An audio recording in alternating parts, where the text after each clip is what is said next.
Friends, welcome to my channel Shiksha Saar. मैं ममता दुबे आप लोगों के लिए नया वीडियो लेकर के आई हूँ। आज हम माइटोसिस पढ़ चुके हैं, हम मियोसिस पढ़ेंगे आज।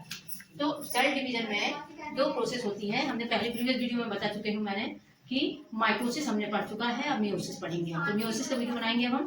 तो मियोसिस किस तरह की प्रोसेस है इसको देखेंगे हम। तो मियोसिस सेल डिवीजन में मियोसिस जो है वो कैसा डिवीजन कहलाता है, इसके बारे में डिटेल वीडियो आज हम बात करने वाले हैं डिटेल।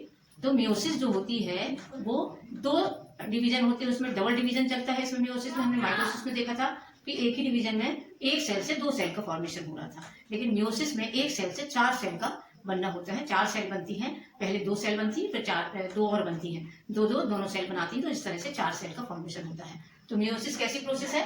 मियोसिस दो डबल डिवीजन होता है इसमें, तो हम इसको डबल डिवीजन में बांटते हैं। मियोसिस वन,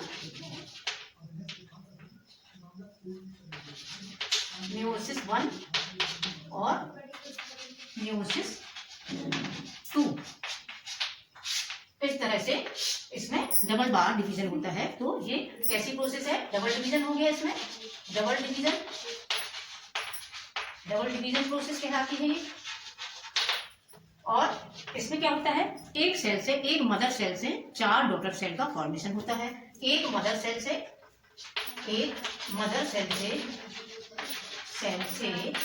चार डॉटर सेल का फॉर्मेशन होता है, फॉर्मेशन होता है।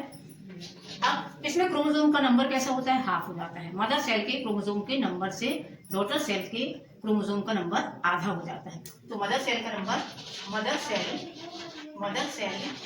के क्रोमोसोम का नंबर का हाफ हो जाता है या आधा हो जाता है, आधा हो जाता है डॉटर सेल में।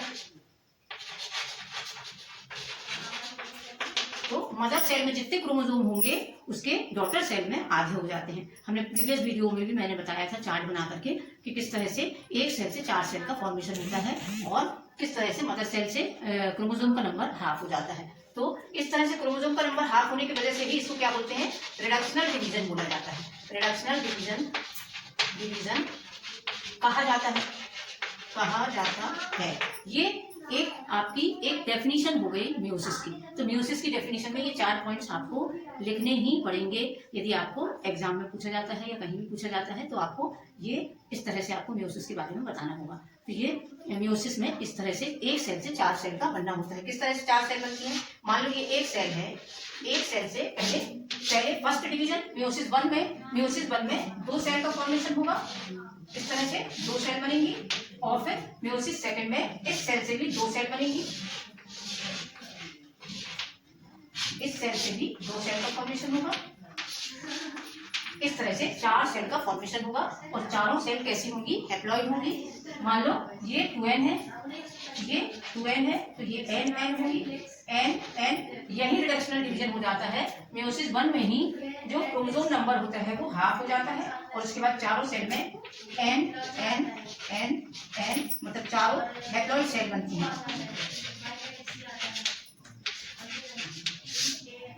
तो ये जो सेल है हमारी, ये डिप्लॉइड है और ये चारों सेल कैसी हुई? हैप्लॉइड हुई।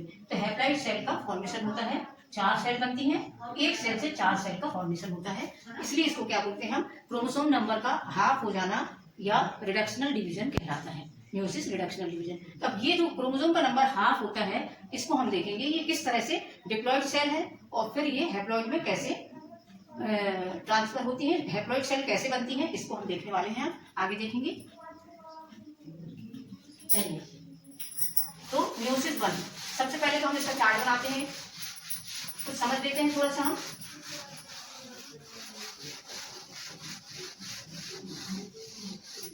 देखिए, सबसे पहले तो हैप्लॉइड और डिप्लॉइड सेल कैसी होती है और हैप्लॉइड सेल कैसे बनती है ये देखेंगे।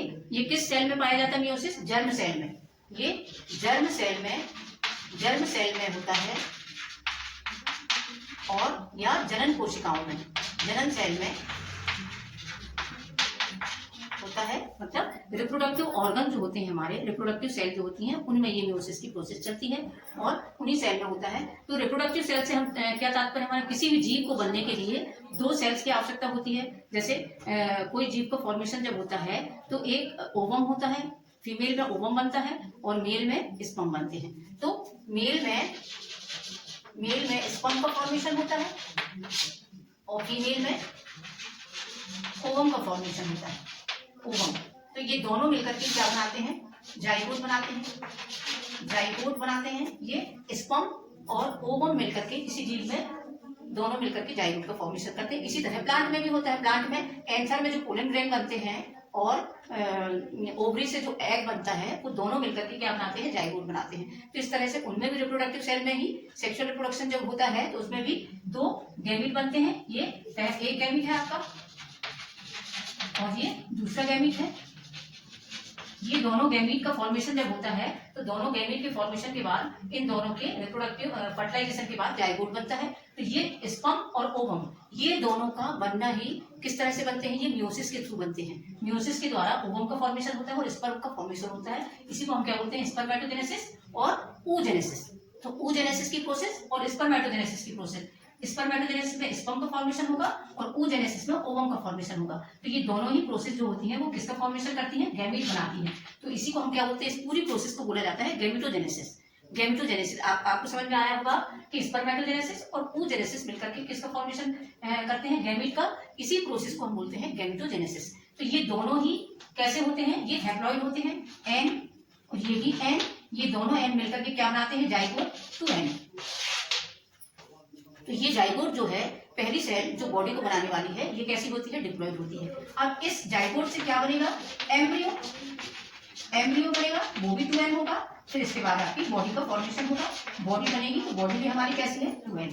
इसीलिए हमने बोला कि एक सेल जो कैसी होती है, हमारी बॉडी की जितनी भी सेल होती है वो कैसी होती है, डिप्लॉइड होती है। तो सारी सेल बॉडी, जब पूरी सेल का फॉर्मेशन होता है तो पूरी बॉडी जब बनती है तो वो कैसी सेल से बनती है, डिप्लॉइड सेल से। तो पहले हमारा जो मियोसिस की प्रोसेस में फर्स्ट सेल जो होगी, जो स्पर्म का फॉर्मेशन करेगी और ओवम का फॉर्मेशन करेगी, वो कैसी होगी, डिप्लॉइड होगी। तो डिप्लॉइड सेल से ही आगे हैप्लॉइड सेल का फॉर्मेशन होगा, ओवम का और स्पर्म का। तो ये जो बॉडी की सेल जो होती है, ये जब पूरी बॉडी बनती है तो पूरी बॉडी में कौन सा डिवीजन चलता है, माइटोसिस चलता है। तो हमने प्रीवियस वीडियो में बताया था आपको कि ये माइटोसिस जो है या समसूत्री विभाजन जो है वो कैसा विभाजन कहलाता है, वो आपका सोमेटिक सेल में होता है। ये हमारी पूरी बॉडी को बनाने के लिए वो डिवीजन होता है, जिससे कि हमारी बॉडी का फॉर्मेशन होता है। तो बॉडी कैसी हो गई हमारी, डिप्लॉइड हो गई। यहाँ से एक स्पर्म और एक ओवम से एक सेल आके जाइगोट का फॉर्मेशन करती है। स्पर्म क्या है, मेल। मेल से एक क्रोमोसोम और एक ओवम से आता है। तो एक फीमेल का और एक मेल का, दोनों के क्रोमोसोम नंबर कैसे होते हैं, यहाँ 23 होंगे और यहाँ भी 23 होंगे और दोनों मिलकर के क्या बनाएंगे, 46। यहाँ हमारे कितने हो जाएंगे, क्रोमोसोम नंबर 46 हो जाएगा। इस तरह से ये हैप्लॉइड सेल मिलकर के डिप्लॉइड सेल का फॉर्मेशन करती हैं। क्योंकि जाइगोट को बनने के लिए क्या जरूरी है, क्या आवश्यक है, इनका हैप्लॉइड होना जरूरी है। इसीलिए मियोसिस की प्रोसेस के द्वारा ओवम और स्पर्म जो बनते हैं वो हैप्लॉइड होते हैं। हैप्लॉइड मियोसिस का होना भी इसलिए भी जरूरी होता है कि जाइगोट जो होता है या बॉडी का जिससे बनती है, जिस सेल से बॉडी बनती है, वो कैसी होनी चाहिए, डिप्लॉइड होनी चाहिए। और डिप्लॉइड कब होगी वो, कि जब हमारे स्पर्म और ओवम कैसे होंगे, हैप्लॉइड होंगे। तो हैप्लॉइड होना भी, हैप्लॉइड बनना आवश्यक होता है। इसलिए मियोसिस की प्रोसेस भी इसी वजह से आपके ओवम और स्पर्म में हैप्लॉइड सेल का जाना जरूरी है, इसलिए मियोसिस जरूरी होती है। तो मियोसिस के थ्रू ये इनका हैप्लॉइड होना और फिर जाइगोट का बनना, डिप्लॉइड। तो ये चीज आपको समझ में आई। अब हम देखेंगे क्रोमोसोम नंबर किस तरह से होते हैं। 23 क्रोमोसोम यहाँ और 23 क्रोमोसोम का नंबर जो होते हैं, 23 पेयर जो फीमेल में होते हैं और मेल में होते हैं, दोनों मिलकर के 46 क्रोमोसोम का नंबर बनाते हैं और हमारी बॉडी का फॉर्मेशन होता है। तो आगे हम क्रोमोसोम को देखने वाले हैं कि किस तरह से होते हैं। देख लीजिए इसको, चलिए आगे देखते हैं हम। तो ये चीज यदि आपको अभी समझ में आ गई तो आपको मियोसिस पूर्ण अच्छे से समझ में आ जाएगी कि किस तरह से मियोसिस की प्रोसेस होती है और मियोसिस में क्या क्या होता है। तो ये अब हम यहाँ पढ़ने वाले हैं कि स्पर्म कैसे बनता है और ओवम कैसे बनता है। क्योंकि हमें मालूम है कि ये मियोसिस की जो प्रोसेस है वो जर्म सेल में होती है या जनन कोशिकाओं में होती है। और जनन कोशिकाओं में एक सेल से 4 सेल का फॉर्मेशन होता है जो हैप्लॉइड होती है। हैप्लॉइड सेल्स होंगी आवश्यक है, क्योंकि हमारा जाइगोट जो है वो डिप्लॉइड होता है। अब देखेंगे हम कि क्रोमोसोम नंबर कैसे होते हैं। यदि आपको ये समझ में आ गया तो आपको म्यूसिस पूर्ण अच्छे से समझ में आ जाएगी आगे कि मैं जो बताने वाली हूँ। कि जैसे मान लो एक क्रोमोसोम किसका है, ये मान लो ये मेल से आया, मेल, एक क्रोमोसोम मेल का है और एक क्रोमोसोम नंबर यहाँ फीमेल का है। ये दोनों कैसे क्रोमोसोम है, फीमेल से आया हुआ एक क्रोमोसोम। ये दोनों क्रोमोसोम कैसे हैं, होमोलोगस होते हैं। होमोलोगस का मतलब क्या होता है, होमोलोगस, होमोलोगस क्रोमोसोम का पेयर होता है। ये फीमेल का एक क्रोमोसोम और मेल का एक क्रोमोसोम, दोनों मिलकर के एक जोड़ा बनाते हैं, या हम इसको बोलेंगे होमोलोगस क्रोमोसोम। होमोलोगस क्रोमोसोम क्यों बोला जाता है, अब इसका बताएंगे हम। अब यहाँ 23 पेयर है आपके पास, 23 पेयर, 23 पेयर है। मान लो एक पहला पेयर ये हुआ आपके पास क्रोमोसोम नंबर का, दूसरा पेयर ये हुआ, तीसरा पेयर ये हुआ। तो ये इनमें दोनों में पेयर में एक फीमेल से आया है और एक मेल से आया है, एक फीमेल से और एक मेल से, एक फीमेल से और एक मेल से। तो इस तरह से हमारे कितने पेयर हो जाते हैं, 23 पेयर। यहाँ भी इसी तरह से मेल में 23 पेयर से हमारी क्या बनती है, बॉडी बनती है। तो होमोलोगस क्रोमोसोम क्यों बोलते हैं इसको हम, होमोलोगस क्रोमोसोम वो क्रोमोसोम कहलाते हैं जो सेम लोकस में सेम कैरेक्टर को के जीन्स को रिप्रेजेंट करते हैं। सेम लोकस में सेम कैरेक्टर के जीन्स का प्रेजेंट होना ही होमोलोगस क्रोमोसोम कहलाता है। ये कैसे समझ में आएगा हमें कि सेम लोकस मतलब मान लो यहाँ पर कोई जीन्स है, सेम लोकस, तो इसके भी यहीं पर होगा ए पोजीशन में यदि कोई जीन्स है, ये सेम लोकस, ये सेम लोकस हो गया। सेम लोकस, सेम कैरेक्टर क्या होगा, मान लो आई का जीन है, आई कलर का जीन है, आई वाला जीन है ये आई, तो यहाँ भी ये आई वाला ही जीन्स होगा। आई कलर के दोनों जीन्स एक ही लोकस में प्रेजेंट होंगे। आई कलर का यहाँ भी होगा, आई कलर का यहाँ भी होगा। मेल में भी आई कलर का यही होगा, फीमेल में भी आई कलर का यही होगा। दोनों सेम लोकस में प्रेजेंट है और दोनों एक ही कैरेक्टर को के जीन्स को प्रेजेंट कर रहे हैं। एक ही कैरेक्टर मीन्स आई कलर, या हेयर कलर का बोले हम, ये बी पोजीशन में मान लो हेयर कलर का है फीमेल में, तो बी पोजीशन में ही यहाँ भी हेयर कलर का होगा मेल में। तो इस तरह से जो सेम लोकस में सेम कैरेक्टर के जीन्स को रिप्रेजेंट करते हैं, वो जीन्स के जोड़े क्या कहलाते हैं, क्रोमोसोम, होमोलोगस क्रोमोसोम कहलाते हैं। तो ये होमोलोगस क्रोमोसोम्स का आपने अभी यदि समझ लिया तो आपको मेयोसिस समझ में आ जाएगी। मेयोसिस में बिल्कुल इन्हीं का ही काम होता है, होमोलोगस क्रोमोसोम का ही इसमें देखा जाता है आगे कि किस तरह से ये कैसे फॉर्म करेंगे, क्रोमोसोम का फॉर्म बनाएंगे और फिर कैसे वो ट्रांसफर होंगे, अलग अलग सेल में कैसे जाएंगे। तो होमोलोगस क्रोमोसोम यदि आपको समझ में आ गया तो आपको मेयोसिस समझ में आ जाएगी। तो ये होमोलोगस क्रोमोसोम किस तरह के होंगे, जो एक ही सेम लोकस में सेम कैरेक्टर के जीन्स को रिप्रेजेंट करते हैं, वही कहलाते हैं होमोलोगस क्रोमोसोम। इतनी चीजें समझ में आ गई आपको। अब 23 पेयर है ये हमारे पास में, 23 पेयर, यहाँ 23 पेयर कहाँ से आते हैं, मेल से, और 23 पेयर कहाँ से आते हैं, फीमेल से, और दोनों मिलकर के क्या बनाते हैं, 46 क्रोमोसोम। तो आगे देखते हैं हम, चलिए।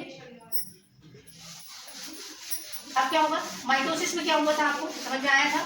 माइटोसिस में हमने क्या देखा था, माइटोसिस में अब हम लेते हैं, मान लो ये आपके पास एक क्रोमोसोम है और ये दूसरा क्रोमोसोम है, ये दोनों होमोलोगस क्रोमोसोम। अब क्या हुआ, एस जब इंटरफेज होती है, इंटरफेज में एस फेज जो होती है उसमें हमारा क्रोमोसोम का क्या होता है, कंटेंट डबल हो जाता है, डुप्लीकेशन होता है क्रोमोसोम, डीएनए का डुप्लीकेशन होगा। तो ये क्रोमोसोम क्या करेंगे, अपना एक जोड़ा बना लेंगे इस तरह से,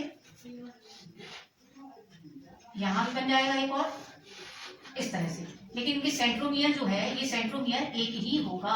अच्छा, नंबर ऑफ क्रोमोसोम को हम किससे काउंटिंग करते हैं, नंबर ऑफ क्रोमोसोम जो है वो सेंट्रोमियर से देखा जाता है, सेंट्रोमियर को काउंट करके देखा जाता है। यदि यहाँ एक सेंट्रोमियर है, वन सेंट्रोमियर,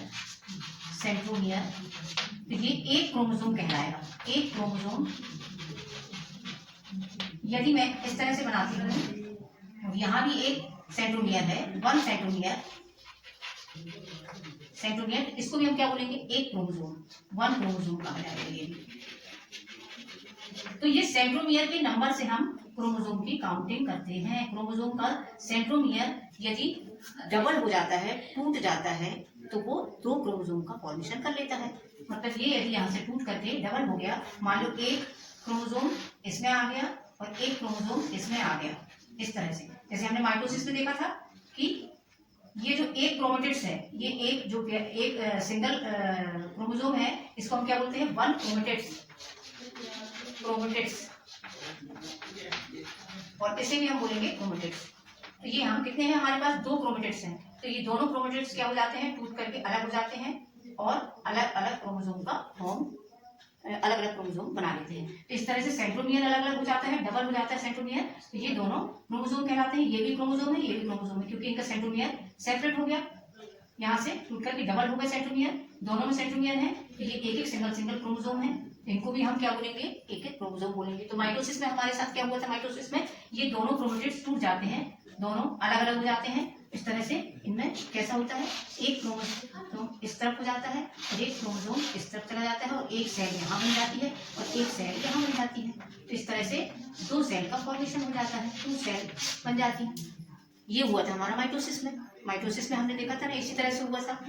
तो यहाँ सेंट्रोमियर क्या हुआ था, सेंट्रोमियर का डिवीजन हुआ था, सेंट्रोमियर डबल होकर के बढ़ गया था, सेंट्रोमियर का बढ़ जाना, सेंट्रोमियर बढ़ जाते हैं तो और बढ़ करके 2 क्रोमोसोम का फॉर्मेशन कर लेते हैं। तो इस तरह से इनमें एक सेल से 46 सेल से डबल सेल बन जाती हैं, इस तरह से होता है। अब मियोसिस में क्या होगा, मियोसिस में ये होमोलोगस पेयर जो है, ये दोनों, यहाँ सेंट्रोमियर का डिवीजन नहीं होगा, सेंट्रोमियर डिवाइड नहीं होगा और ये क्रोमोसोम अलग हो जाएगा और ये क्रोमोसोम का सेट जो है वो अलग अलग चले जाएंगे, दोनों सेट अलग चले जाएंगे।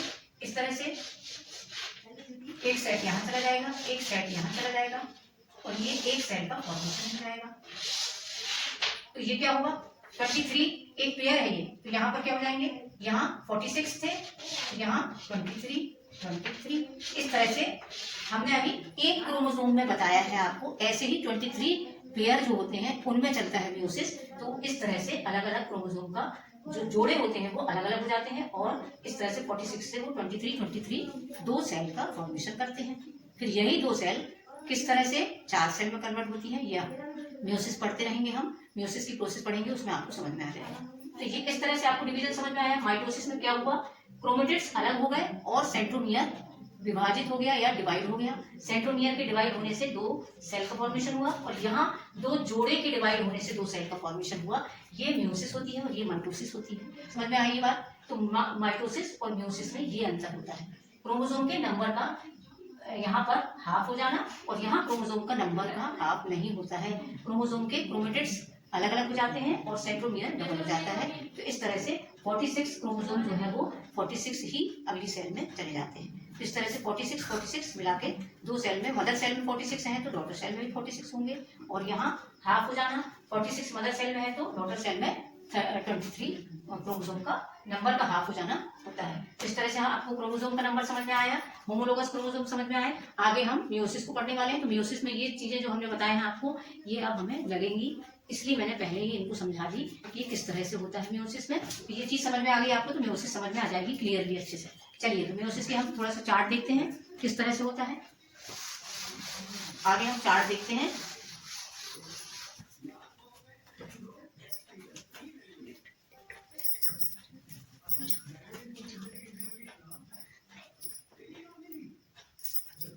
चलिए तो इसका चार्ट कैसे बनाएंगे, तो प्रीवियस वीडियो में भी मैंने बताया था मियोसिस 1। अब मियोसिस 1 में भी क्या होगा, आपकी 3 फेज होंगी, इंटरफेज, इंटरफेज में हमारी G1, S और G2, कैरियोकाइनेसिस और साइटोकाइनेसिस। इसी तरह मियोसिस 2 में भी हमारी इसी तरह का डिवीजन होगा, इंटरफेज, कैरियोकाइनेसिस और साइटोकाइनेसिस।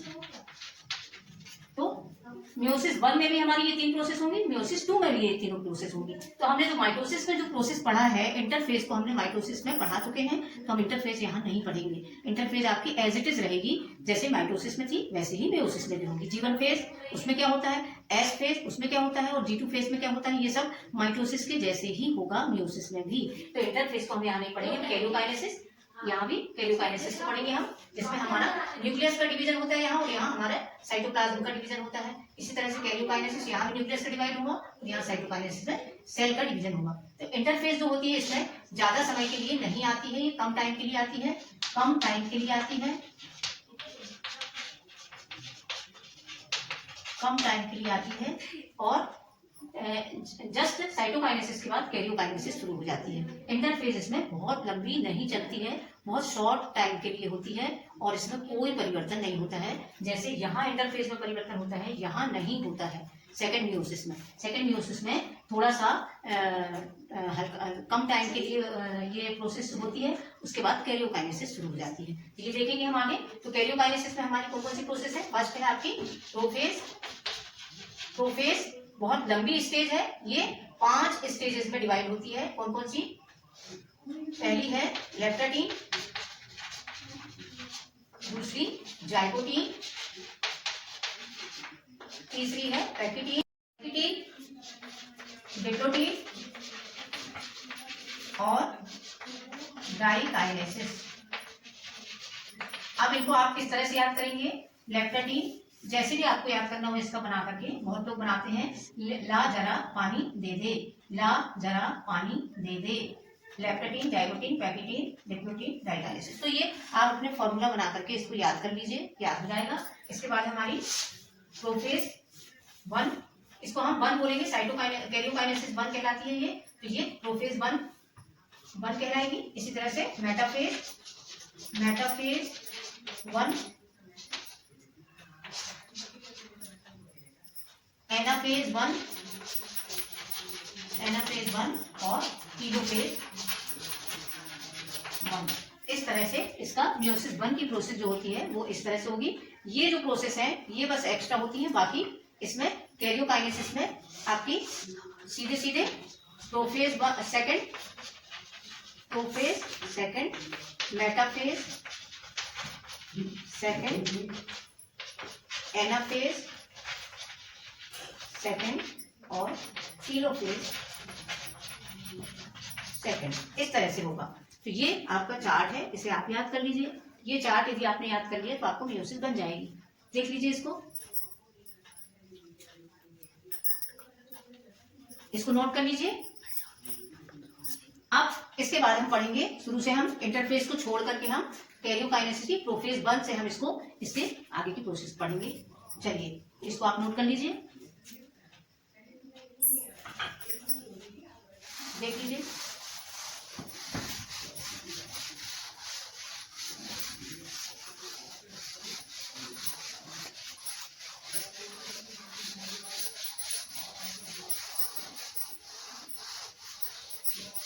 चलिए आगे देखते हैं हम।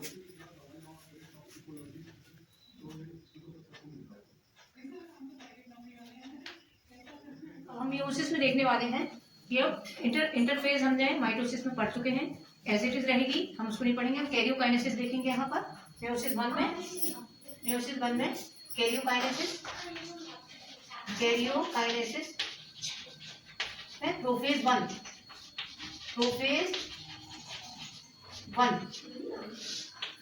1 में जब हमारा न्यूक्लियस जो होता है वो कैसा होगा? न्यूक्लियर मेम्ब्रेन डिसएपियर नहीं होगी। अभी न्यूक्लियर मेम्ब्रेन डिसएपियर कब होती है? मेटाफेज के आते आते। तो प्रोफेज 1 जो है उसमें सब फेजेस हमारी कितनी सारी हैं? लेप्टाटीन है, जाइगोटीन है, पैकिटीन है और आपकी डिप्लोटीन है। तो इनमें हमारा जो न्यूक्लियस है वो उसकी न्यूक्लियर मेम्ब्रेन डिसएपियर नहीं होगी, तो धीरे धीरे डिसएपियर होगी और मेटाफेज आते तक में वो पूर्ण रूप से डिसएपियर हो जाएगी। तो हम प्रोफेज 1 में क्या हुआ? प्रोफेज 1 में इंटरफेज में हमारे क्रोमोसोम तो कैसे होते हैं? नेट लाइक स्ट्रक्चर में पड़े होते हैं इंटरफेज में। इस तरह से इंटरफेज में कैसे होते हैं? क्रोमोसोम लूज हो जाते हैं, इस तरह से लूज पड़े रहते हैं। लेकिन प्रोफेज 1 में हमारी सबसे पहली कौन सी होती है? लेप्टाटीन जो सब स्टेज है इसमें हमारा क्रोमोसोम कैसा होगा? क्रोमोसोम पेयर बनाना शुरू कर देंगे, होमोलोगस पेयर बनना चालू हो जाएंगे। तो ये यहाँ पर क्या होगा? लेप्टाटीन में हमारे पेयर बन जाएंगे क्रोमोसोम का। इस तरह से पेयर बनाने लगेंगे, हमारे क्रोमोसोम पेयर बनाना चालू हो जाएगा और ये न्यूक्लियर मेम्ब्रेन जो है यहाँ अभी डिसएपियर नहीं होगी। और आगे लेप्टाटीन में और क्या होगा? जो क्रोमोसोम है वो कंडेंस्ड हो जाएगा। कंडेंस्ड हो जाए मतलब वो थोड़ा सा थिक हो जाएगा, मोटा हो जाएगा और इस तरह से पेयर फॉर्म कर लेगा। पेयर फॉर्म होने के बाद क्या होगा, अब लेप्टाटीन के बाद लेप्टाटीन में क्या होगा, ये एक दूसरे से मतलब क्रोमोसोम लिपट जाएंगे मतलब वो एक दूसरे से पेयर बना लेंगे और ऐसे दिखाई देंगे हमें कि पेयर में दिखाई देंगे, तो इसको बोलते हैं हम लेप्टाटीन। जाइगोटीन में क्या होगा, जाइगोटीन में सेकंड हमारी जाइगोटीन में हमारा न्यूक्लियस हल्का सा डिसअपियर होने की प्रोसेस में चालू हो जाएगा जाइगोटीन में, और क्रोमोसोम जो है वो जो होमोलोगस क्रोमोसोम है उनका फॉर्म में दिखाई देने लगेगा। इस तरह से क्रोमोसोम का फॉर्म हो जाए, पास आ जाएंगे दो होमोलोगस क्रोमोसोम, इस तरह से ये पास आ जाएंगे, एक दूसरे के पास आ जाएंगे। जब ये पास आ जाते हैं तो इनके बीच में क्या होता है, एक आकर्षण सा होता है, जिससे ये होमोलोगस क्रोमोसोम एक दूसरे के अटैच होने के लिए प्रोसेस में चालू हो जाते हैं। तो ये एक दूसरे के पास हो जाएंगे और इसके बाद हमारे जाइगोटीन में और क्या होगा, जो न्यूक्लियर मेम्ब्रेन होगी वो थोड़ी थोड़ी डिसअपियर होने लगेगी, और जो सेंट्रियोल है, सेंट्रियोल इस तरह से सेंट्रियोल जो होते हैं वो अपने अपने पोल की ओर जाने लगेंगे। सेंट्रियोल डिवाइड हो जाते हैं और अपने अपने पोल की ओर आने लगते हैं। मेटाफेज के आते तक में ये अपने पोल की ओर सेट हो जाते हैं। यहाँ दोनों पोल में सेंट्रियोल, दोनों सेंट्रियोल, जैसे हमारे माइटोसिस में हमने देखा था मेटाफेज में। अभी क्योंकि प्रोफेज 1 जो है वो अभी प्रोफेज 1 की बहुत सारी स्टेजेस हैं, इसलिए अभी हम यहाँ पोल में सेट नहीं होंगे। क्रोमोसोम का ये फॉर्मेशन देख रहे हैं अभी हम कि क्रोमोसोम किस तरह से, जो होमोलोगस क्रोमोसोम है वो किस तरह से फॉर्म हो रहे हैं। तो ये दोनों होमोलोगस क्रोमोसोम जो है वो हमें पास दिखाई देंगे, दोनों पास में आ जाएंगे। और लेप्टाटीन के बाद जो पैकेटीन आएगी, तो पैकेटीन में क्या होगा, पैकेटीन में क्रॉसिंग ओवर की प्रोसेस चालू हो जाएगी। क्रॉसिंग ओवर कैसा होता है, जब ये होमोलोगस क्रोमोसोम दोनों आपस में चिपक जाते हैं इस तरह से, इनमें बीच में क्या होगा, यहाँ बॉन्ड फॉर्मेशन होगा, मतलब इनमें आकर्षण होगा और ये दोनों एक दूसरे से चिपक जाएंगे। तो पैकेटीन में ये कैसे होंगे, दोनों क्रोमोसोम एक दूसरे से इस तरह से लिपट जाते हैं।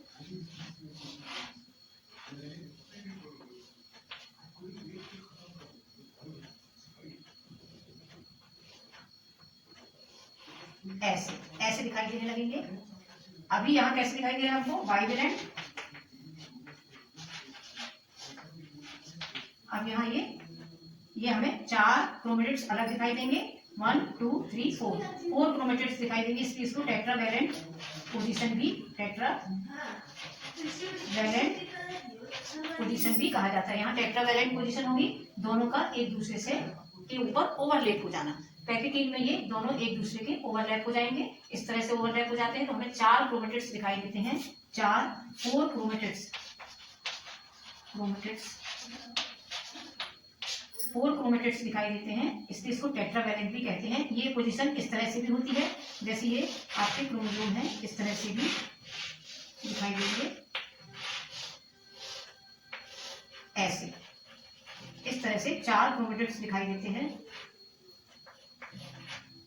इसलिए इस पोजीशन को बोलते हैं टेट्रावैलेंट, या ये ओवरलैप होना या क्रॉसिंग ओवर की प्रोसेस चालू हो जाती है। यहाँ क्या होती है, क्रॉसिंग ओवर की प्रोसेस भी चालू हो जाती है। क्रॉसिंग ओवर या रिकॉम्बिनेंट भी कहा जाता है इसको, रिकॉम्बिनेंट होना या क्रॉसिंग ओवर। कि अब क्या होगा यहाँ इस प्रोसेस में, पैकेटीन में जब क्रोमोसोम एक दूसरे से लिपट जाते हैं तो कुछ क्रोमेटिड्स के टुकड़े इस क्रोमोसोम के टुकड़े इसके साथ सेट हो जाते हैं, इस क्रोमेटिड्स के टुकड़े इसके साथ सेट हो जाते हैं। यदि हम इसको कलरफुल बनाएंगे तो ये अलग अच्छे से दिखाई देंगे कि इसका एक क्रोमेटिड्स टूट करके इससे जुड़ जाता है, इसका क्रोमेटिड्स टूट करके इससे जुड़ जाता है। ये क्रॉसिंग ओवर की प्रोसेस। क्रॉसिंग ओवर में मेल का कुछ पार्ट फीमेल के क्रोमोसोम में के क्रोमेटिड्स में सेट हो जाता है और फीमेल का मेल के क्रोमेटिड्स में सेट हो जाता है। तो इस तरह से क्रोमेटिड्स का टूट करके एक साथ जुड़ना, ये किसमें होगा, डिप्लोटीन प्रोसेस। डिप्लोटीन की अवस्था में क्या होंगे कि कुछ क्रोमेटिड्स, अब डिप्लोटीन में क्या होगा कि इनमें रिपल्सन शुरू हो जाएगा। यहाँ जो है अभी कॉइलिंग हो गई, यहाँ पर ये कॉइलिंग मतलब ये दोनों एक दूसरे से, कॉइलिंग की प्रोसेस हो गई। यहाँ कॉइलिंग मतलब दोनों एक दूसरे से जुड़ गए हैं, एक साथ ओवरलैप हो गए हैं। अब डिप्लोटीन में क्या होगा, डिप्लोटीन में देखेंगे हम, डिप्लोटीन प्रोसेस में क्या होगा, ये एक दूसरे से दूर चले जाएंगे, दूर होने लगेंगे, ये एक दूसरे से दूर हो जाएंगे क्रोमोसोम, लेकिन इनके कुछ ये जो कुछ कहीं कहीं ये कैसे होते हैं, ये एक दूसरे से इस तरह से दिखाई देंगे हमको। यहाँ पर ये जुड़े हुए होंगे, कुछ कुछ पॉइंट्स में जुड़े होंगे, ये यहाँ भी जुड़ा होगा, इस तरह से जुड़े होंगे। तो ये कैसा, ये एक दूसरे से दूर हो रहे हैं, इनमें कैसा हो गया, रिपल्सन की रिपल्सन शुरू हो जाएगा, इनमें जो फोर्स होगी वो इनको दूर करेगी एक दूसरे को, लेकिन कहीं कहीं क्रोमेटिड्स के जो पार्ट हैं वो चिपके हुए नजर आएंगे हमें। इस प्रोसेस को हम क्या बोलते हैं, जहां पर ये एक्स लाइक स्ट्रक्चर बनाते हैं, एक्स लाइक स्ट्रक्चर दिखाई देगा, एक्स लाइक स्ट्रक्चर, जिसको हम क्या बोलते हैं, क्याजमेटा। क्याजमेटा दिखाई देगा, जहां पर ये क्रोमेटिड्स एक दूसरे के साथ चिपके होंगे, उसे हम क्याजमेटा की पोजीशन कहेंगे। कि दो क्रोमोसोम का जो जोड़ा है वो दूर होगा एक दूसरे से। यहाँ पर ये दोनों एक दूसरे से ओवरलैप थे, लेकिन यहाँ ये रिपल्सन हो जाएगा, इनमें रिपल्सन होने शुरू हो जाएगा और ये एक दूसरे से दूर जाने लगेंगे, लेकिन इनके कहीं कहीं क्रोमेटिड्स जो हैं वो चिपके रह जाएंगे। और ये चिपके होने की वजह से इनको क्या बोलते हैं, हम इस पोजीशन को बोलते हैं क्याजमेटा। क्याजमेटा बनना, यहाँ पर डिप्लोटीन में क्याजमेटा बनेगा और ये जो क्रोमेटिड्स है टूट कर इसमें जुड़ जाएगा और यहाँ का जो आधा क्रोमेटिड्स है टूट करके इससे जुड़ जाएगा। तो ये दोनों अलग अलग हो जाएंगे। अब डाइकाइनेसिस में क्या होगा, दोनों क्रोमोसोम अलग अलग हो जाएंगे और इसका क्रोमेटिड्स इसमें चला जाएगा, इसका क्रोमेटिड्स इसमें चला जाएगा। इस तरह से इसको बोला जाता है क्रॉसिंग ओवर की प्रोसेस में दोनों के एक्सचेंज हो जाना। क्रोमेटिड्स का एक्सचेंज होना मतलब जीन्स का विनिमय हो जाना। क्रॉसिंग ओवर में जीन का एक्सचेंजिंग हो जाना। तो यहाँ का जीन्स यहाँ चला जाना, यहाँ का जीन्स यहाँ चला जाना। जीन्स के पार्ट का एक्सचेंज होना ही क्रॉसिंग ओवर की प्रोसेस में होता है। तो यहाँ मेल और फीमेल के जीन्स का क्रॉस ओवर हो जाना और जीन्स का एक्सचेंजिंग हो जाना। तो ये डिप्लोटीन की प्रोसेस में दोनों का एक्सचेंज हो जाएगा। क्याजमेटा टूट करके दोनों के क्रोमेटिड्स अलग अलग हो जाएंगे और इसके ये वाला क्रोमेटिड्स यहाँ और ये वाला यहाँ चला जाएगा। ये डिप्लोटीन प्रोसेस में होगा।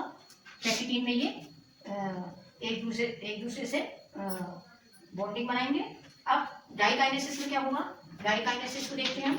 डाइकाइनेसिस में दोनों ही क्या होगा, न्यूक्लियर मेम्ब्रेन डिसअपियर हो जाएगी, न्यूक्लियर मेम्ब्रेन डिसअपियर हो जाएगी और इस तरह से दोनों क्रोमोसोम कैसे होंगे, आपके दूर हो जाएंगे एक दूसरे से।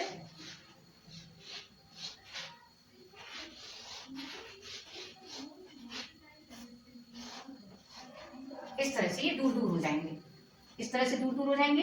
इसका कुछ क्रोमेटिड्स का पार्ट इसमें आ गया, इसका क्रोमेटिड्स का पार्ट इसमें आ गया। यदि इसको कलरफुल बनाया जाए तो हम देखेंगे कि इसमें जो क्रोमेटिड्स था ये वाला इसमें सेट हो गया। इसमें बहुत ऐसा एक जगह नहीं होता है, इसमें कई जगह होता है। क्याजमेटा कई जगह बनते हैं, इस तरह के क्याजमेटा बहुत सी जगह में बनते हैं और क्रोमेटिड्स टूट करके एक दूसरे में एक्सचेंज हो जाते हैं। एक्सचेंजिंग की प्रोसेस को ही हम बोलते हैं क्रॉसिंग ओवर होना।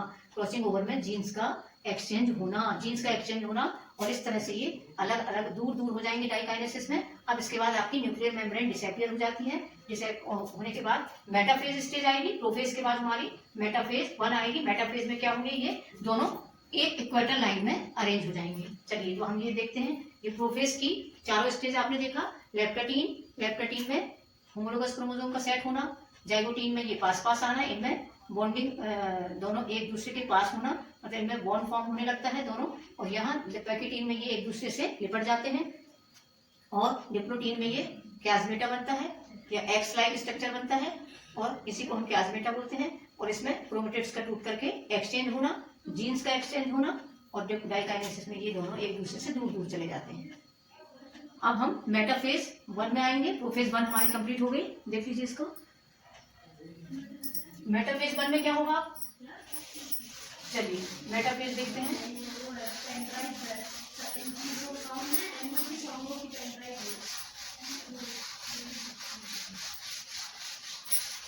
अब ये क्रॉसिंग ओवर की जो प्रोसेस होती है, इसी में क्या होता है, पेरेंट्स के जो कैरेक्टर होते हैं डॉटर सेल में, कुछ कैरेक्टर मदर के चले जाते हैं और कुछ कैरेक्टर फादर के आते हैं, जिससे क्या होता है, वेरिएशन उत्पन्न होता है। मदर के कुछ जीन्स और फादर के कुछ जीन्स जो क्रॉसिंग ओवर में अलग अलग हुए थे क्रोमेटिड्स, तो उससे क्या हुआ कि कुछ अलग अलग जीन्स होने की वजह से वेरिएशन उत्पन्न होता है और डॉटर सेल में मदर के कैरेक्टर भी जाते हैं और फादर के कैरेक्टर भी जाते हैं। इस तरह से इसलिए प्रोफेज 1 जो है वो इतनी सब स्टेजेस में डिवाइड होती है और उनमें क्रॉसिंग ओवर की प्रोसेस होती है, जिससे फादर और मदर के जीन्स जो है वो डॉटर में ट्रांसफर होते हैं। चलिए अब प्रोफेज, मेटाफेज। मेटाफेज 1 में क्या होगा? मेटाफेज 1 में आपकी न्यूक्लियर मेम्ब्रेन डिसअपियर हो जाएगी, सेंट्रियोल अपने पोल की ओर चले जाएंगे, दोनों पोल में सेंट्रियोल सेट हो जाते हैं और किसका फॉर्मेशन हो जाएगा? स्पिंडल फॉर्मेशन हो जाएगा। स्पिंडल फॉर्मेशन हो जाता है मेटाफेज में। ये स्पिंडल का फॉर्मेशन हो गया, स्पिंडल का बन जाना चालू हो जाता है, सेंट्रियोल अपनी अपनी पोजीशन ले लेते हैं इस तरह से, और जो हमारे क्रोमोसोम है वो इस तरह से इक्वेटर लाइन में सेट हो जाते हैं। मैंने एक क्रोमोसोम को बताया है, दोनों क्रोमोसोम किस तरह से सेट होते हैं। इनके सेंट्रियोल जो है वो पोल की ओर होते हैं, भुजाएं इनकी किस तरफ होती हैं? इस लाइन की, इक्वेटर लाइन के बीच में होती है। इस तरह से सेट हो जाएंगे ये दोनों क्रोमोसोम।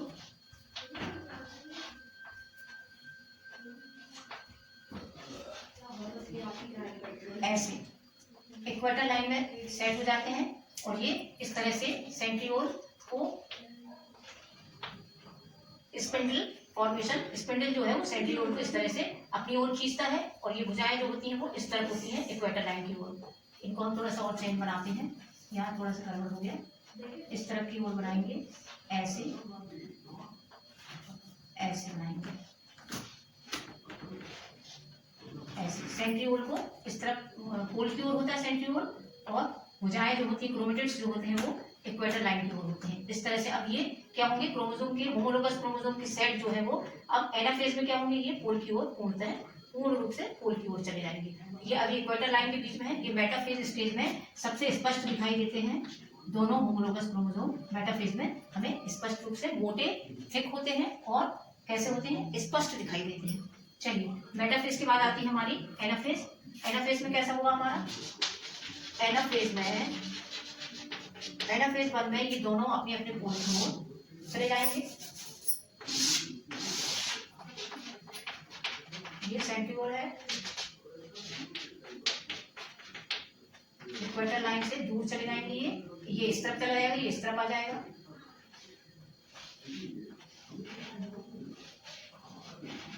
इस तरह से ये पोल की ओर चले जाएंगे।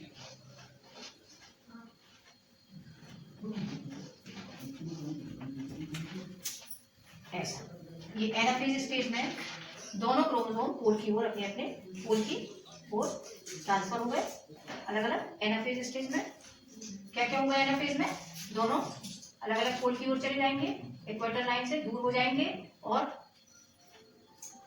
क्रोमोसोम जो है वो कैसे हो जाएंगे? अब यहाँ ये अलग जैसे क्रोमोसोम का स्ट्रक्चर जो होता है वो लूज हो जाते हैं। इस तरह से ये थोड़े से लूज होंगे, ज्यादा लूज नहीं होंगे। अब एनाफेज के बाद टीलोफेज में क्या होगा? टीलोफेज में क्या होगा? साइटो इस तरह से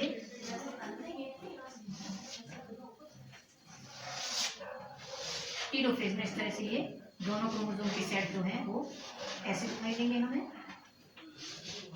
और किसी मेम्ब्रेन दिखाई देने लगेगी आपको। मेम्ब्रेन जो है वो एपियर होने लगेगी, न्यूक्लियर मेम्ब्रेन एपियर होने लगेगी और अपने अपने पोल की ओर क्रोमोसोम का सेट जो है, दोनों सेट के क्रोमोसोम जो थे होमोलोगस क्रोमोसोम अपने अपने पोल दो सेल का फॉर्मेशन करने वाले रहेंगे। तो इनमें न्यूक्लियर मेम्ब्रेन जिसे एपियर होने लगेगी और न्यूक्लियोलस भी इसमें एपियर हो जाएगा और इस तरह पर में मेम्ब्रेन का फॉर्मेशन चालू हो जाता है, दो सेल में कन्वर्ट हो जाती है हमारी सेल। इस तरह से एक सेल ऊपर एक सेल नीचे, और बीच में जो है फरो का फॉर्मेशन शुरू हो जाता है। यहाँ जो फरो फॉर्मेशन है इसी के द्वारा सेल जो है दो भागों में डिवाइड हो जाएगी। तो टीलोफेज 1 क्योंकि हमारा मेयोसिस 1 चल रहा है, इसकी ये इस तरह से हमें टीलोफेज 1 लिखा है हमने। तो यहाँ फरो फॉर्मेशन चालू हो जाएगा, सेल डिवाइड होने के लिए तैयार हो जाएगी। अब साइटोकाइनेसिस आएगा। अब हमने क्या क्या देख लिया यहाँ, प्रोफेज 1 की सारी स्टेजेस देख ली हमने, मेटाफेज 1, ये एनाफेज 1, ये एनाफेज इसके लिए है, ये डायग्राम, ये मेटाफेज का डायग्राम है। और प्रोफेज 1 में हमने इतनी सारी स्टेजेस देखा था, लेप्टोटीन, जाइगोटीन, क्वेकिटीन, ये सब हमारी हो चुकी थी। और टीलोफेज में हमारी सेल अब डिवाइड होने के लिए तैयार हो जाती है, मेम्ब्रेन का फॉर्मेशन शुरू हो गया, न्यूक्लियोलस का फॉर्मेशन भी हो जाता है यहाँ पर, और फरो फॉर्मेशन चालू हो जाता है। अब आता है हमारा साइटोकाइनेसिस। साइटोकाइनेसिस, साइटोकाइनेसिस में अब हमारी सेल डिवाइड हो जाएगी, सेल डिवाइड हो जाएंगी, तो 2 सेल डिवाइड हो जाएंगी इस तरह से, एक सेल ऊपर की ओर बन जाएगी और एक सेल नीचे की ओर बन जाएगी। तो इस तरह से 2 सेल का फॉर्मेशन हो जाएगा। अब हमारे क्रोमोसोम अलग अलग हो गए हैं, इस तरह से साइटोकाइनेसिस में 2 सेल का फॉर्मेशन हो जाता है और हमारी न्यूक्लियर मेम्ब्रेन का फॉर्मेशन चालू हो जाएगा। न्यूक्लियर मेम्ब्रेन बन जाती है यहाँ पर, यहाँ न्यूक्लियर मेम्ब्रेन का फॉर्मेशन हो गया कंप्लीट। इस तरह से 2 सेल का फॉर्मेशन हो जाएगा साइटोकाइनेसिस में। और अब हमारा second division, end of first division complete हो गया आपका। फर्स्ट डिवीजन मियोसिस कंप्लीट हो गई। अब हम सेकंड मियोसिस के लिए चलते हैं। तो सेकंड मियोसिस के बीच में क्या होगा कि इंटरकाइनेसिस, एक छोटा सा ब्रेक होता है जिसमें हम इंटरकाइनेसिस बोलते हैं उसको, ब्रेक को। तो सेल यहाँ पर कुछ भी नहीं होगा, थोड़े से लूज हो जाएंगे क्रोमोसोम, ये दोनों क्रोमोसोम कैसे होंगे, थोड़े से लूज होंगे, ज्यादा नहीं खुलेंगे। क्यों? क्योंकि सेकंड मियोसिस होने वाली है, इसलिए ज्यादा नहीं खुलते हैं, थोड़े से लूज होते हैं, लेकिन मेम्ब्रेन बन जाती है। अब इसके बाद सेकंड डिवीजन होगा, तो इसमें जो इंटरफेज होती है वो इंटरफेज में आपकी कोई भी परिवर्तन नहीं होता। जैसे फर्स्ट इंटरफेज में परिवर्तन हुआ था, सेकंड इंटरफेज में बिल्कुल भी परिवर्तन नहीं होता।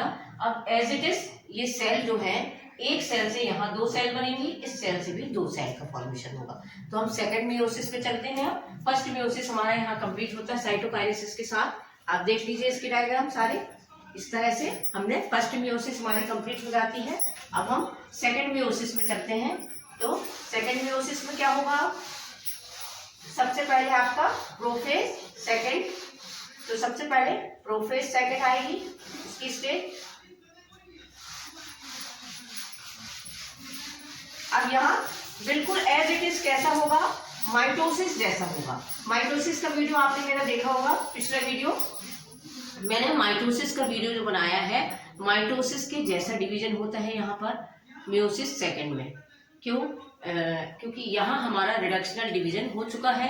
यहाँ 23 अब हमारे पास 2 सेल का फॉर्मेशन हो गया। साइटोकाइनेसिस के बाद हमारे पास 2 सेल का फॉर्मेशन, इस तरह से 2 सेल बन गई है। ये 2 सेल ए और बी, जिसमें हमारे क्रोमोसोम कैसे होते हैं, ज्यादा लूज नहीं होते हैं। इस तरह से 2 क्रोमोसोम डिवाइड होकर के 2 सेल का फॉर्मेशन कर लेते हैं। अब मियोसिस 1 कंप्लीट हो गई हमारी। अब मियोसिस 2 चलेगी। मियोसिस 2 में क्या होगा, ये दोनों सेल ए और बी, ये दोनों एक ही तरह से डिवीजन करेंगी। चाहे तो आप एक सेल का भी देख सकते हो और चाहे तो आप 2 सेल का भी कर सकते हो। एक सेल का डिवीजन करेंगे यहाँ पर, और इसका भी बिल्कुल साथ साथ चलेगा दोनों सेल का। जैसा फर्स्ट का डिवीजन होगा वैसे ही सेकंड का डिवीजन होगा। और इस तरह से ये सेल भी 2 सेल बनाएगी और ये सेल भी 2 सेल बनाएगी। तो यहाँ हमारे क्रोमोसोम का नंबर कितना हो गया, 23। यहाँ भी हमारा क्रोमोसोम का नंबर कितना है, 23। मतलब हमारे 46 क्रोमोसोम से 23 डॉटर सेल में हाफ हो चुके हैं पहले ही डिवीजन में। तो फर्स्ट डिवीजन जो होता है वो रिडक्शनल डिवीजन होता है। अब सेकंड डिवीजन जो होगा मियोसिस, बिल्कुल माइटोसिस के जैसी ही होगी। देखिए आप, तो यहाँ पर सबसे पहले हमारी क्या आएगी, प्रोफेज सेकंड। प्रोफेज सेकंड चलेगी। तो प्रोफेज सेकंड में क्या होगा, अब हमारी न्यूक्लियर मेम्ब्रेन जो है वो कैसे होने लगेगी, थोड़ी सी डिसअपियर होने लगेगी। तो हम न्यूक्लियर मेम्ब्रेन कैसी होगी, डिसअपियर होने लगेगी। इस तरह से हम एक ही डिवीजन को देखेंगे हम। ये वाली सेल का डिवीजन भी बिल्कुल सेम होगा। तो यहाँ न्यूक्लियर मेम्ब्रेन डिसअपियर होने लगेगी और क्रोमोसोम जो है वो किस तरह से, इस तरह से दिखाई देंगे हमको। और ये प्रोफेज सेकंड में क्या होगा, मेम्ब्रेन डिसअपियर होना शुरू हो जाती है और क्रोमोसोम जो है वो इधर उधर बिखर जाते हैं। तो अब ये क्या हो जाएंगे, मेटाफेज सेकंड में क्या होंगे, ये बीच में मेटाफेज सेकंड में ये पूरी तरह से डिसॉल्व हो जाएगी और यहाँ पर सेंट्रियोल जो होते हैं ये अपने पोल की ओर जाना शुरू कर देंगे। सेंट्रियोल पोल की ओर जाने लगेंगे और मेम्ब्रेन डिसअपियर होने लगेगी। ये दो पॉइंट यहाँ होंगे प्रोफेज सेकंड में। मेटाफेज सेकंड में क्या होगा, मेटाफेज में हमारी मेम्ब्रेन पूर्णतः, ये पूरी मेम्ब्रेन जो है न्यूक्लियर मेम्ब्रेन पूर्णतः डिसॉल्व हो जाएगी। सेंट्रियोल अपने अपने पोल की ओर आ जाएंगे, दोनों पोल की ओर चले जाएंगे, स्पिंडल का फॉर्मेशन चालू हो जाएगा, स्पिंडल बन जाएंगे। इस तरह से स्पिंडल फॉर्मेशन हो जाएगा कंप्लीट और क्रोमोसोम जो है वो इक्वेटर में आ जाएंगे, बीच में इस तरह से इक्वेटर में आ जाएंगे क्रोमोसोम, ऐसे बीचों बीच इक्वेटर लाइन में हमारे क्रोमोसोम अरेंज हो जाएंगे। ये मेटाफेज स्टेज में हुआ था हमारे साथ। माइटोसिस में हमने जब पढ़ा था तब भी ऐसे ही हुआ था कि मेटाफेज में भी क्या होता है, मेटाफेज में इक्वेटर लाइन में क्रोमोसोम अरेंज हो जाते हैं और स्पिंडल का फॉर्मेशन हो जाता है और सेंट्रियोल जो है अपने अपने पोल की ओर अपने पोल में जाकर के स्थित हो जाते हैं। अब मेटाफेज के बाद क्या आती है हमारी एनाफेज। एनाफेज सेकंड में क्या हुआ था, हमने एनाफेज सेकंड में ये दोनों क्रोमोसोम, अब यहाँ पर देखने वाली बात ये है कि यहाँ हमारा क्रोमोसोम का पेयर था। अब यहाँ पर क्या होगा, ये जो इसका होता है, यो सेंट्रोमियर जो होता है ये दो भागों में डिवाइड होता है। यहाँ पर ये दो भागों में डिवाइड होगा और एक साइड के क्रोमेटिड्स को ऊपर की ओर चला जाएगा, एक साइड का क्रोमेटिड्स नीचे की ओर चला जाएगा। तो जो सेंट्रोमियर है ये डिवाइड होगा यहाँ पर, और सेंट्रोमियर डिवाइड होने से क्या होगा, उनके जो क्रोमेटिड्स हैं वो टूट जाएंगे, एक दूसरे से टूट करके अलग हो जाएंगे।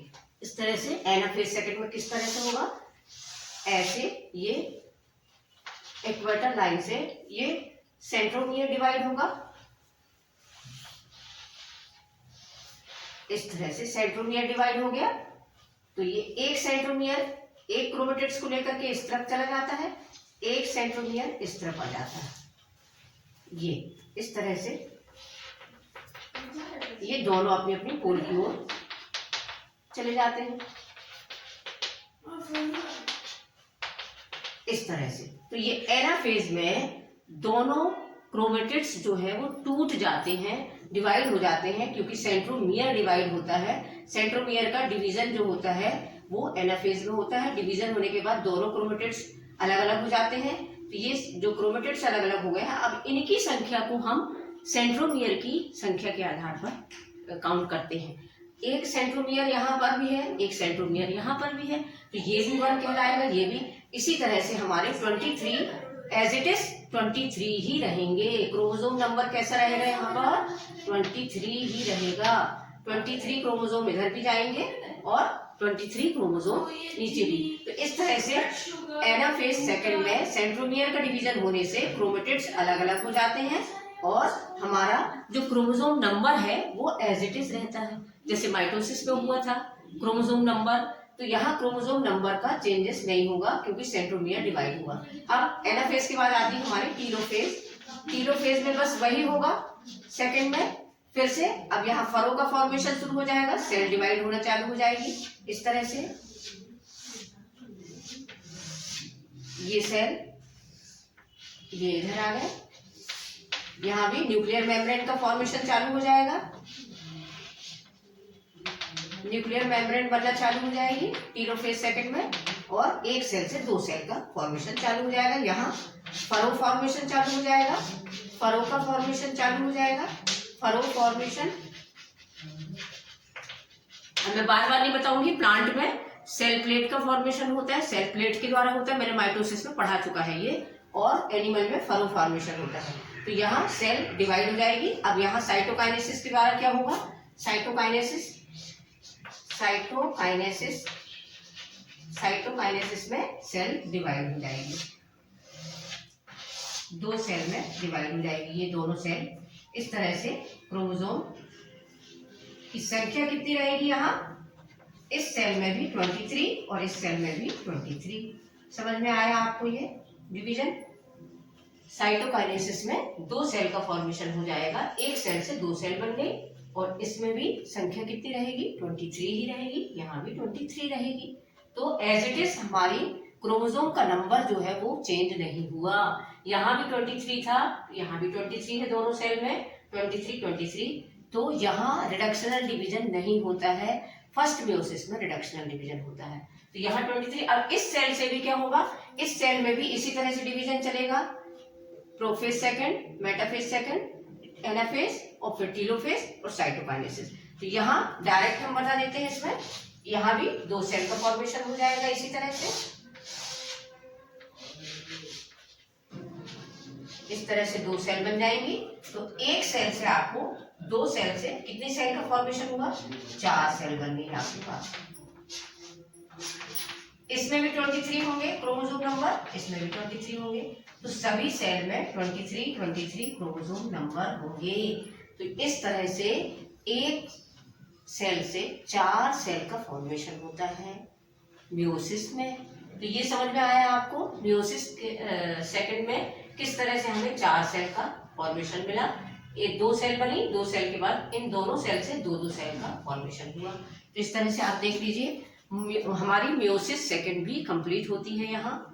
इसके बाद हम अगला वीडियो बनाएंगे तो उसमें हम क्रोमोसोम का के बारे में डिटेल वीडियो लेकर के आऊंगी। मैं क्रोमोसोम समझाऊंगी कि क्रोमोसोम किस तरह से, उनकी स्ट्रक्चर क्या है, उनका केमिकल कंपोजिशन क्या है। तो आपको मियोसिस कंप्लीट हो गई यहाँ पर हमारी। तो मियोसिस समझ में आई हुई है।